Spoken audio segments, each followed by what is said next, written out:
ஒருமுறை சிவபெருமானை தரிசிக்க கைலை மலைக்கு வந்த பிரம்மதேவன் வழியில் முருகப்பெருமான் இருப்பதை கவனிக்காமல் சென்று கொண்டிருந்தார். அதிகாரத் தோரணையுடன் அவரை அருகில் அழைத்த முருகப்பெருமான் பிரணவத்துக்கு பொருள் கூறுமாறு கேட்டார். அதற்கு பதில் சொல்லத் தெரியாமல் பிரம்மதேவன் திணறியதும் அதனால் கோபம் கொண்டு முருகப்பெருமான் பிரம்மனின் தலையில் குட்டி சிறையில் அடைத்த திருக்கதையும் நாம் அறிந்ததே.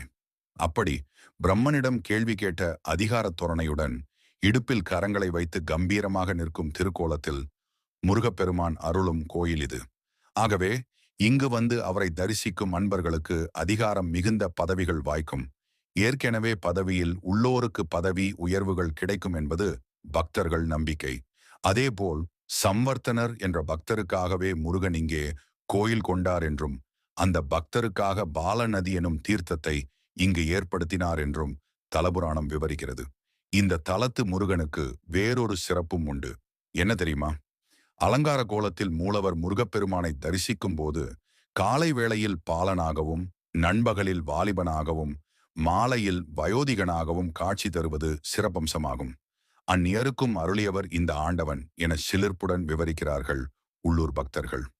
ஆமாம், ஒரு முறை இந்த பகுதி வழியே படைநடத்தி சென்ற சுல்தான் ஒருவன் இந்த முருகனை தரிசிக்க வந்த அடியார்களிடம் தனக்காகவும் பிரார்த்திக்க சொல்லி கேட்டுக்கொண்டானாம். அவர்களும் சுல்தானுக்காக முருகனிடம் பிரார்த்தித்துக் கொள்ள அவரருளால் போரில் வெற்றி கிடைத்ததாம் சுல்தானுக்கு.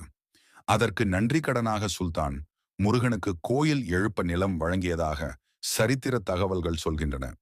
மூலவர் சந்நிதிக்கு நேர் எதிரில் நடுகள் அமைப்பில் பிரம்மனின் சிற்பம் திகழ்கிறது. பிரம்மதேவன் எக்காலமும் தனக்கு ஆணவம் தலைதூக்கக்கூடாது எனும் பிரார்த்தனையுடன் முருகனை தியானித்துக் கொண்டிருப்பதாக ஐதீகம். அருணகிரிநாதர், வாரியார் சுவாமிகள், பாம்பன் சுவாமிகள் ஆகியோரும் இந்த தலத்து முருகனை போற்றி வழிபட்டுள்ளார்கள்.